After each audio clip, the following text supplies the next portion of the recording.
G'day guys, it's Pwnsweet here.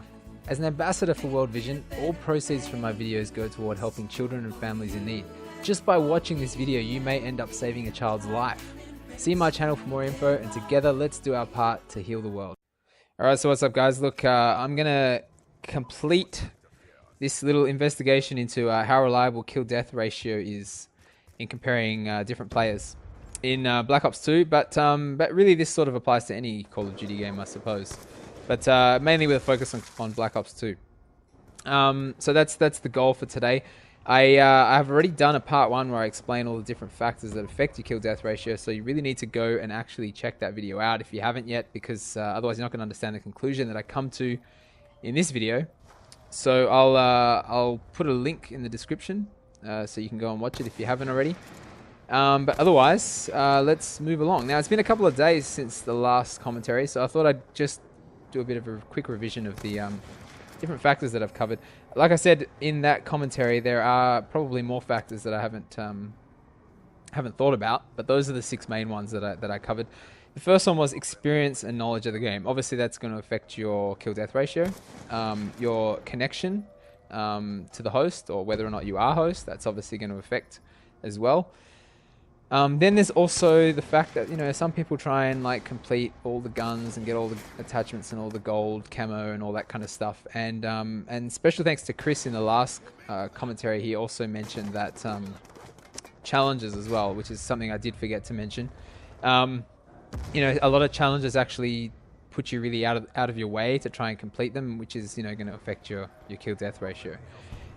Similar to the gold guns, you know, it may not affect it in the long run if you get like 50, 100,000 kills overall, but in the short term, it definitely will. So thanks for that, Chris. So that's something that's going to affect. Another thing is your play style. So you've got some players that have some really weird, quirky little play styles. Like some of them will only use the knife, or some of them will only use shotguns or sniper rifles. You know, they'll really specialize the way they play, and they'll only limit themselves to certain ways of playing. So that's going to affect clearly your kill death ratio, and it would be unfair to just directly compare those players to players that don't do the same thing. So that's clearly going to affect it. You've also got number of kills. So the more kills you have, that's going to level out your kill death ratio to become more sort of accurate. Whereas if you don't have many kills, then it's going to be skewed. It's not going to be very accurate at all. So that's definitely a factor.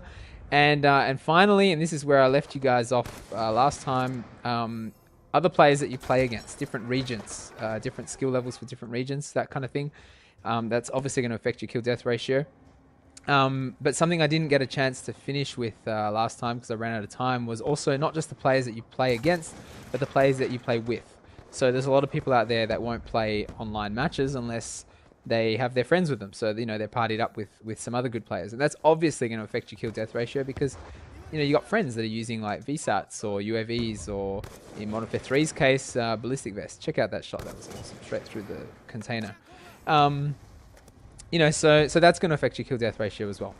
So you're probably wondering then, with all these different factors, like, what's the deal, man? How reliable then is kill-death ratio? Well, the truth is it's actually not very reliable at all on its own. You really have to look at it as a whole. You have to look at all these different factors that we've already spoken about. Because on its own, kill-death ratio just doesn't tell the full story. It's just not very accurate at all. Right, so I don't know what just happened there, guys, but my mic just spazzed out, and I just have to redo this second part here of this commentary. So yeah, look, we know that the KDR on its own doesn't really have much reliability when we're trying to compare multiple different players. And so because of that, you know, because of all these other factors that affect your kill-death ratio, I go by the philosophy, and this has been pretty accurate so far, guys. Like, I've been playing now since like Black Ops 1 on the Wii, and this sort of philosophy generally works. It's generally true. And I do say generally. I just want to point that out. But the philosophy I go by is that you need to have at least a 0.5 kill-death ratio difference between 2 or more different players before you can say that one of them is better or worse than another one. And again, that makes sense because of all these different factors that affect the kill-death ratio. But again, I just want to stress that this is a general rule. It's not always going to be true. So, you know, you might get instances where you have a player with only a 1.6 kill-death ratio who's better than a player with a 2.1 kill-death ratio. Even though the difference is 0.5 or more, let's say, that's still not always going to be true, where the guy with 2.1 is going to be better because, of score per minute. Basically because of score per minute. And the cool thing about it is that in this game, we have the ability to actually see score per minute, whereas in previous games we didn't. And what you've got to understand is that the way score per minute works in this game is it's actually how much score you get per in-game minute, not how much time you spend.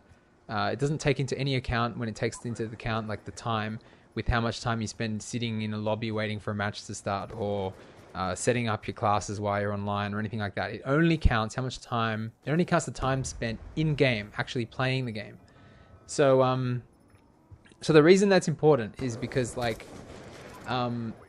you can get instances, like I said, where you've got, say, a player that's 1.6 kill death ratio, another player that has 2.1 kill death ratio.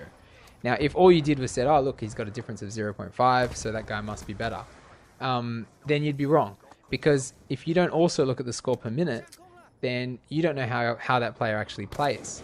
Like the guy with 1.6 kill death ratio might have a 350 score per minute in team deathmatch, whereas the other guy with only a 2.1 kill death ratio, sure, he might have a high kill death ratio, but his score per minute might only be like 160 or something. So that tells me straight away that the guy with like the 2.1 kill death ratio and his 160 score per minute spends a lot of time sitting in corners or sitting in buildings and just camping, whereas the other guy is doing a lot of running around. He's getting assists, he's getting kills, he's destroying equipment, whatever. He's doing all sorts of cool stuff. And he's dying more because of it, but he's also able to handle all these situations where he has perhaps lots of enemies on him or whatever. Whereas if you got the other guy that has a 2.1 kill death ratio and put him in the same shoes as the guy with 1.6, he'll probably end up doing really poorly and perhaps can't even hold a positive kill death ratio, let alone a 2.1 kill death ratio. So the score per minute really allows us to see like how a player plays, and it gives us sort of an extra insight into the abilities of a player. So it can't be underestimated. We have to look at that as well if we want to compare different players against each other. All right, guys, look, I hope that was informative, and I hope you guys agree with it. If you don't agree with it, let me know why in the comments below. You can click the white gamepad on the left, and that'll take you to my KSG montage that I made a few months ago. It's pretty cool. Hope you check it out. And also, I've got my my Pride and Joy, my Moab with every gun montage if you click the black gamepad on the left there. But otherwise, guys, that's pretty much it. Thanks for watching, and as usual, have a nice day, and I'll see you again next time.